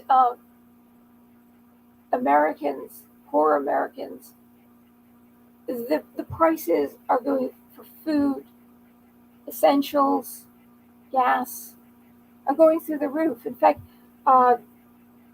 police departments, I don't remember the exact one, but I'm sure if you Googled it, you could find it, are telling their officers, if there's an emergency call, we can't take it because they can't afford the gas. They can't afford to drive because they get only so much money, and they can't afford it because the gas is so high. The government should raise the amount of money that police stations get so they're all covered for an emergency. See, the administration is not covering any of those things, or people who are poor, or people who are on Social Security. They're not getting more every month to cover their needs. It's a very scary thing when criminals, see, this is propagating more crime. Criminals hear that they've run out, the cops won't even take an emergency call because they've run out of money. So you can commit the crime and don't have to do the time. This is extremely scary. Right now, I can't. As of the 16th, the city may take my house because I owe the city not a huge amount of money at all. But what they do is they put it on the auction block, and whatever the amount is, a few $1,000s, somebody can buy the house. So I'm in that position, and I've called everywhere, and there is no help for poor people who can't afford property tax. But there is help if you had a mortgage, or if you were a renter. If you're a renter, you could get $7,000 a year, which would cover everything. And if you had a mortgage, they would pay for that. But I'm not in a position to move. A lot of things, I'm just not in a position to move. And there's no help. There's no help at all. What about a little bit a month? Just a little bit. Anything. I will accept any help at all. There isn't anything. I knew this day was coming. Unfortunately, I'm not sure how to sell my body. I suppose I should do it, right? I've been trying to figure out ways to earn money this way, but I don't have enough subs. I don't have a lot of subs. The likelihood somebody might send me $5. The few subs that are faithful and listen, but at the same time, I wouldn't want anybody to have that burden. I wouldn't want to put that burden on anybody because they're trying to get by, and I'm trying to get this information out. This is what's happening in America. And one party rule. And it's definitely the wrong party. People, and if I called or sent an email to My friend who's the Democrat used to be my guitar teacher, but now he's like a friend. And he will say things like, oh, Jim Jordan, he turned away. There's some kind of sex offense at the school in his town. Or Tucker Carlson is a white supremacist. He just poo-poos it instead of, could you just look at the facts? Can I get through to, it's they can't believe, not even a little bit, how deceitful and how criminal the left is. The Republicans, I've always said, are do-nothings. They do nothing. Oh, they will do something. They'll pass more gun laws, which is not going to help.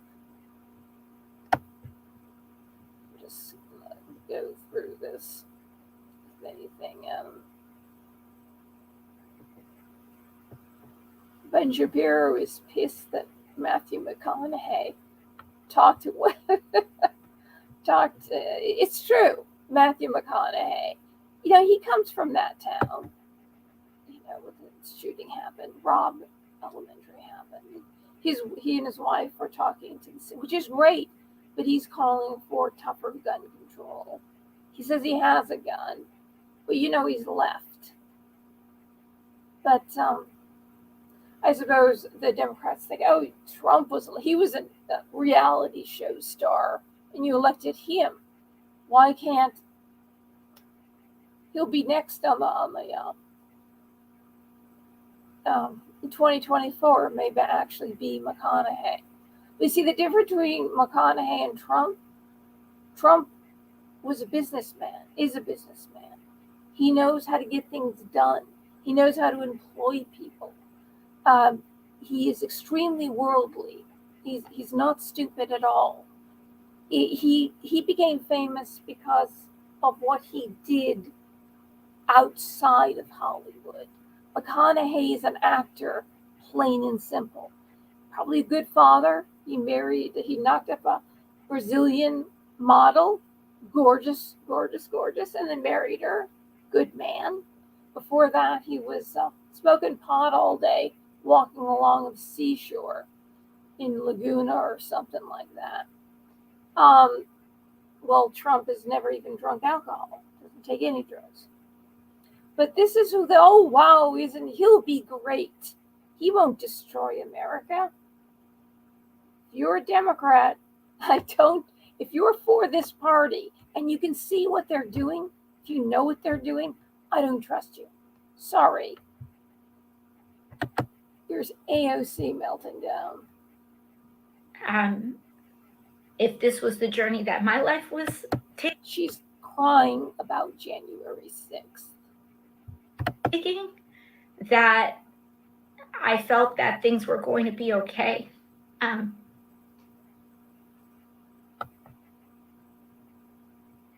She was never in any danger. And that, I had fulfilled my purpose. But her purpose? What the frick is that? Half of the House nearly dying on Wednesday. You have all of those thoughts where, at the end of your life, and all of these thoughts come rushing to you. Nobody even had a gun. Nobody had a knife. They had nothing. On Wednesday. And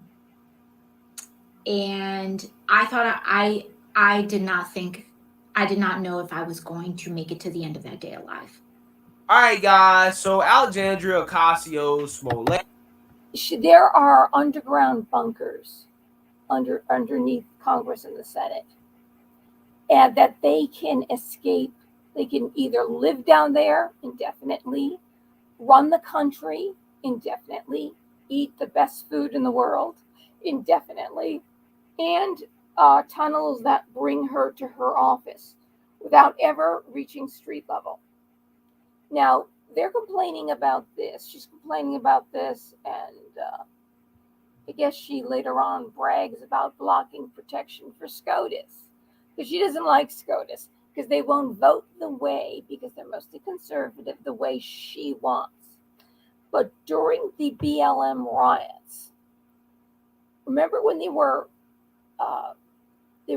protesting in front of the White House, and they were trying to break in to the White House, and they had to put Trump into the basement, the bunker down there, because his life was in danger. And then what you heard, not that they were going to break in and kill Trump. How dare the Secret Service throw tear gas at the peaceful protesters?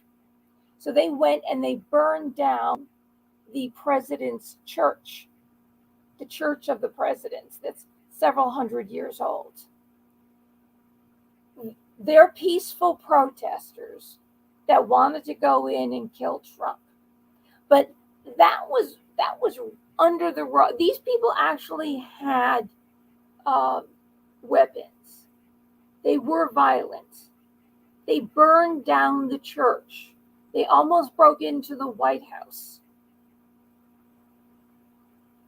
Yet the other event, when the people who came in, they opened the doors and they let them and even waved them in, nobody had a weapon.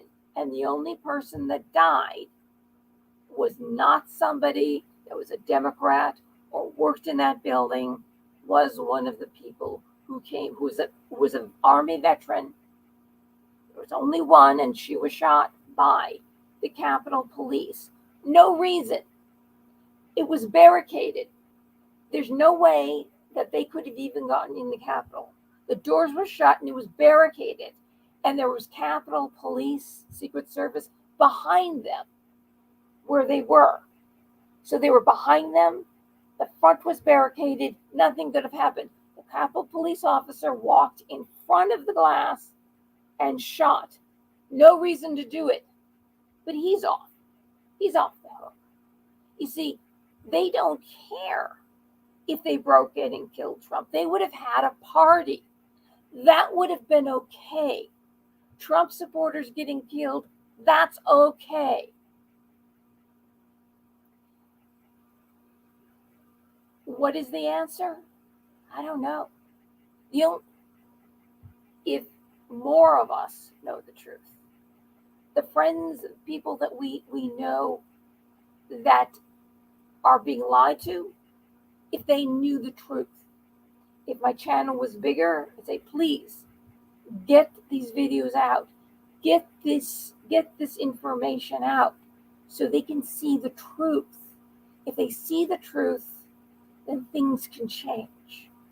People will vote to save the people of America. The people who are coming over the border and they don't care. We can't afford to live. I'll get thrown out on the street. They'll bulldoze the house and they'll build back something better, right? Which I think this is what they want to do. I am at the bottom. They don't care if I live or die. They don't care if African Americans live or die. Not one of the massacres that happen in Chicago and the rest of the big cities. They don't care if people die. The woman that was assaulted on the subway on camera, nobody did anything. Oh, we need to defund the police. Well, if they're not doing anything, like Obama said, he wanted to fundamentally transform America, which he is doing. And we need a civilian security force that's just as strong and just as well funded. He didn't say the police. He didn't even say National Guard. Anything they say, years later, it comes to pass. But Hillary wrote that speech to Wall Street about she's looking forward to a world without borders, with an uninformed and compliant citizenry. Here it is. The lockdowns came, we were good little soldiers. We do think, this is America. This can't last forever. I felt it would last forever. I really did. It's just the beginning. It's just the beginning. Uninformed. The people who vote these people into office, they're uninformed. Because if they realized Okay, maybe you get rid of, wipe everyone who's not a Democrat off the map. All gone. You got your one party rule. This is how they got into office. Through tyranny and lies. Treating you like you were stupid, taking everything. You own nothing, but we'll be happy. It's okay as long it wasn't your politician that they criminalized or silenced. And anybody who supported them, good. You're okay. Well, wait till they wipe us off the map. And you've got your one party rule.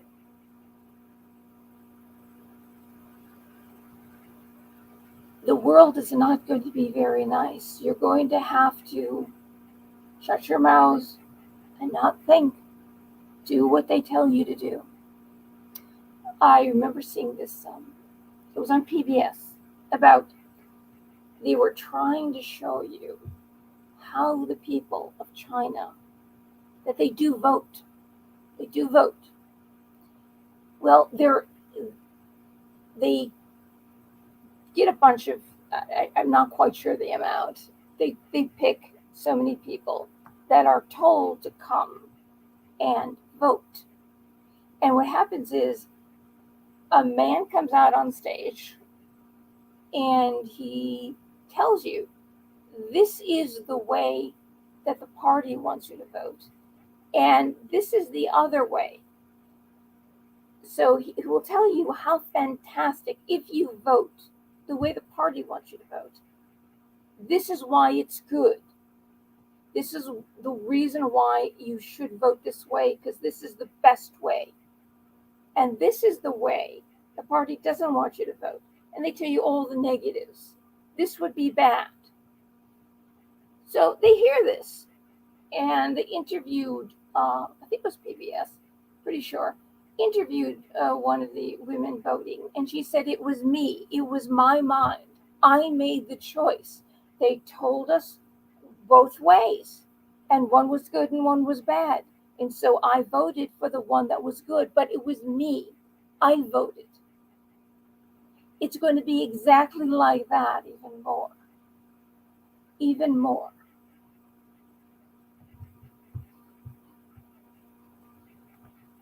Here, let's bring a comedian on now. Comedian Bill Maher roasts the liberal New York Times for how they covered the attempted assassination of Supreme Court Justice Brett Kavanaugh this week, saying the paper downplayed the incident because Kavanaugh is a conservative.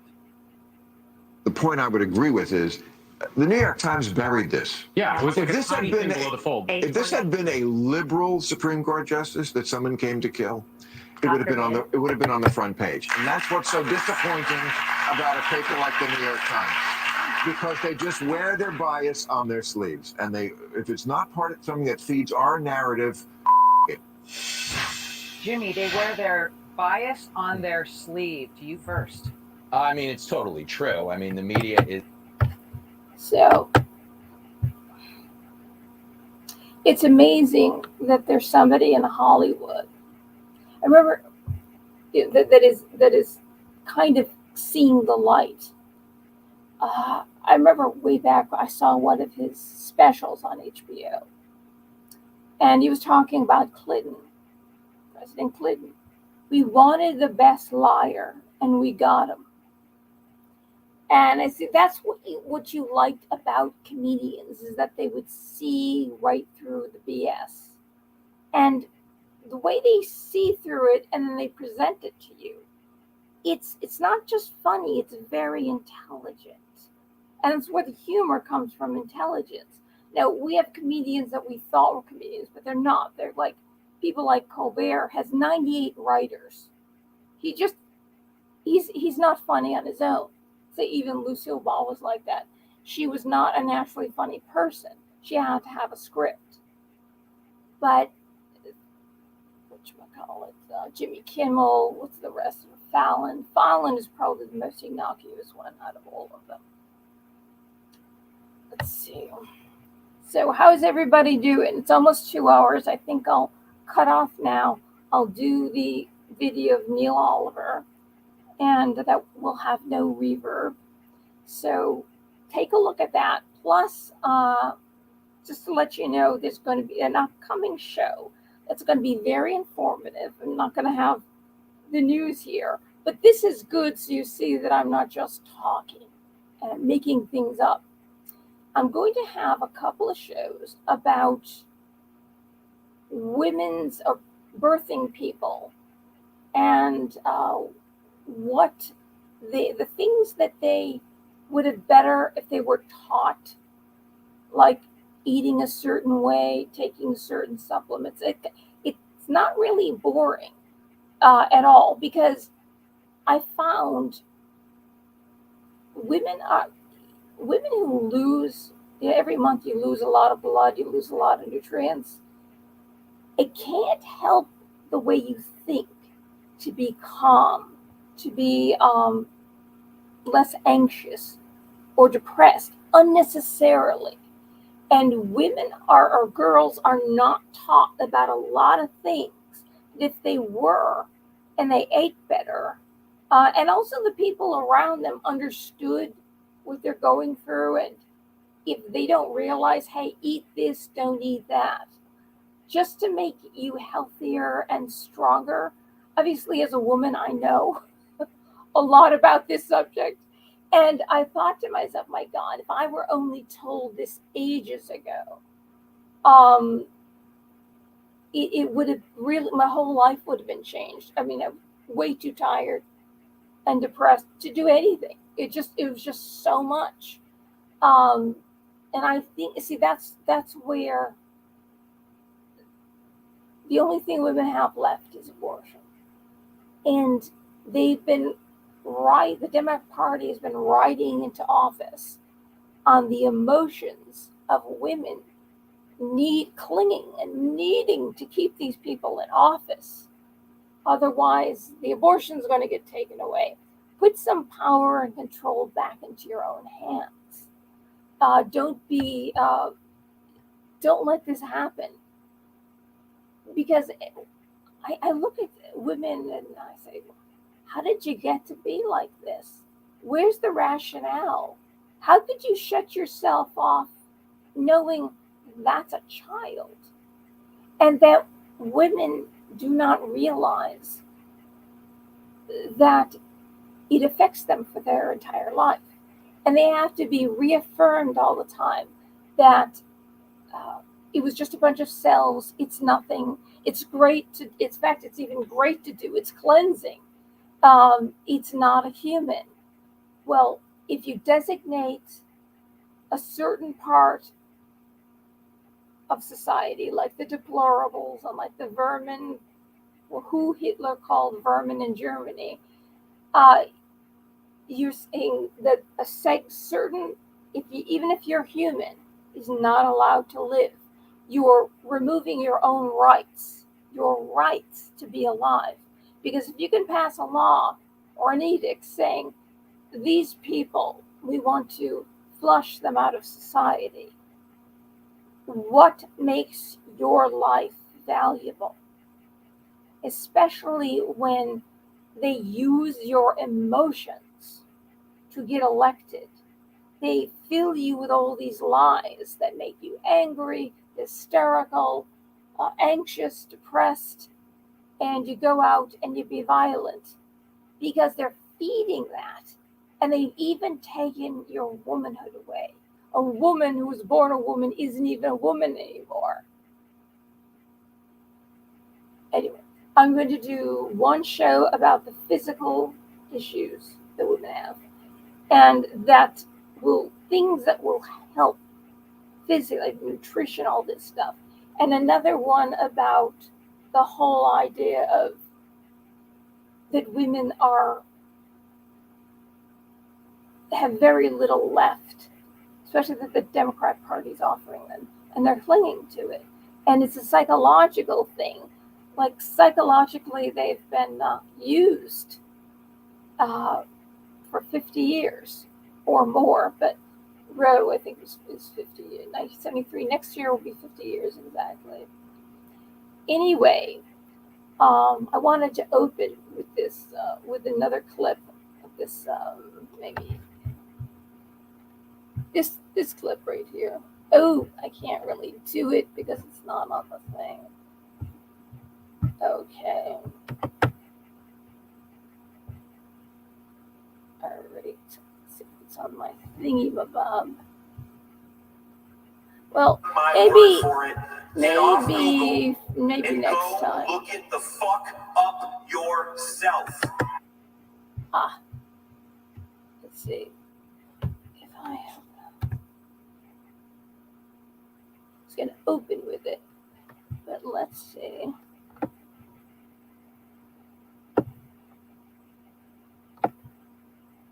Thank you if you're still at the end here.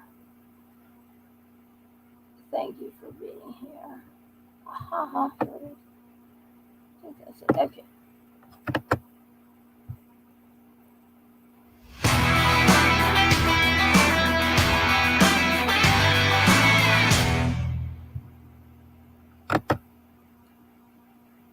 Aaron Lewis took aim at the Democratic Party at his recent show on Thursday, October 7th, at the Texas Trust Credit Union Theater in the city of Grand Prairie, Texas. Aaron was performing a solo concert that night and was preparing to sing his hit song, Am I the Only One? A song that questions the current state of political affairs within America. As Lewis stood upon the stage playing his guitar in silence, he stopped and addressed his fans in attendance. Thanks to YouTube user Brian Thompson, we have that footage of what Aaron Lewis had to say. Here it is. You know, it was weird. I released this song as a single and then completely abandoned this altogether and went and played stage shows.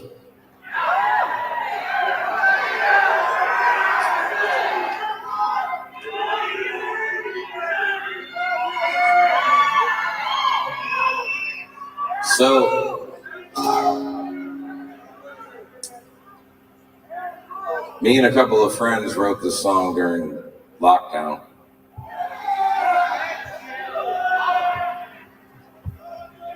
We're going to look back on this time frame in history and wonder how we allowed such ridiculousness to happen in this country, in this world. See, I liked American history in school.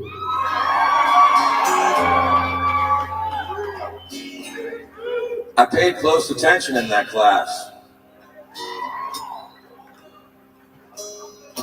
Yeah, but did we all pay attention? Because if we all paid attention in our fucking history classes, we would know that the Democrats are responsible for every fucking scar that exists on this country. Let's go through history, shall we, real quick? Every American Indian massacre, every fucking slave aside from 8 that was ever owned in this fucking country was owned by fucking Democrats. Every segregational law, every racist law, every Jim Crow law, every fucking KKK meeting was done by the goddamn Democrats. Can we please embrace history so we don't fucking repeat it? Please. Go look it up yourself. Please, I'm begging you, do not take my word for it. Get off Google and go look it the fuck up yourself. The Democrats are responsible for every fucking scar that exists on this country. Period. The fucking end. I implore all of you, please go look it up yourself. I don't want you to believe me. I don't want you to think that just because I have this microphone, what I'm saying is true. I want you to go and look it the fuck up yourself. Find out for yourself. Wake up. That might have been a little much. Okay, so like I said, I will gonna try to come on faithfully every Sunday night live stream. Hopefully everything's gonna get better and smoother. I don't have anybody teaching me here how to do this, so thank you for being patient. Hopefully I've given you a lot of information to consider and to show some of your Democrat friends.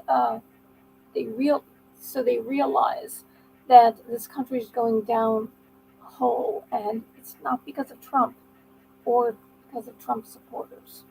I'm wearing black. In a long black limousine. Either that limousine is our death, long black limousine, or it's because America has become strong and affluent again. Either strength or death. Pick one. And so that's why I've got my black velvet thing going on here. So hopefully things will start looking up. I do plan on doing another prayer stream. I'll separate the prayer from the rosary, just in case you do want to, participate or hear the rosary. But I think that as many prayers we can put out there as possible is a good thing. It keeps us sane. It keeps us focused. And if there's any ideas on a kind of prayer show, a prayer stream, prayers that you like to say, things that you like to think of, please, definitely leave a message, and I can incorporate that, because obviously it's ideas here, and I'd like to put it out so we can help as many people as possible, keep people strong, keep people whole, keep people happy, so we can get through this, and hopefully they don't, they're not successful in putting all Trump supporters or all people on the right, or people who just love America, arresting all of us, destroying all of us. It's so. It is an emergency. But if there's something that you like to think of, or if you like to remind yourself of, or something you like to read, or a prayer you like to say, something, I'm reaching out to you, something that I can present here. And hopefully we can bring more people on board, get more subscribers, and maybe I can actually, or you and I, this broadcast, can help people and heal America. But I need you, and I need your ideas. And like I said, I'm going to be going live or putting out more videos on a regular basis. I think this is very important. And I'm going to find some way that if you have $5 and you'd like to buy me a coffee, well, it's not going to go to coffee. I need it to literally need it to keep the roof over my head, and I have no idea what's going to happen this Thursday. I got the notice. They said, "Oh, you've got 14 days," but it was 7 days. It took 7 days to get to me. So it's serious, and I am scared. So if there's, I'm going to keep checking back, and if you want to send anything at all, I think anything would be helpful. I know it's hard for everybody out there. I am alone, and I don't, have somebody that I can call and say, "Help me!" Just nobody's going to catch me if I fall. Yeah, in other words. So hopefully I'll see you regularly, and I'll something, even if it's Patreon, some way you can get whatever you can give, and the more subs, the better, because more people to reach, more healing going out, and if they like what I put out there, that's good. So word of mouth, and please let me know all your thoughts. You know, even if you have to write mini paragraphs, as much as information as you want to tell me, please do. Okay. Hopefully I'll see you again soon. Alrighty, and this whole thing will go smoother the more I do it. You know, I'm just very much of a novice with all these tabs and videos and putting things on the screen, but I'm gonna get better. Anyway, God bless you. I'm signing off for tonight, but maybe tomorrow night or the day after I'll put something else out, or sooner, because I have got an early morning tomorrow. Okay, God bless you. I love you. Thank you for joining me. Thank you for giving me your company. I really, really appreciate. There's so many channels out there, and the fact you picked here, my channel to watch, I am thoroughly honored. God bless you, and good night. And hopefully, and anything you want me to talk about, by the way, anything you want me to research or talk about, make a show about, let me know, okay? Well, anyway, God bless you again. I love you, and good night.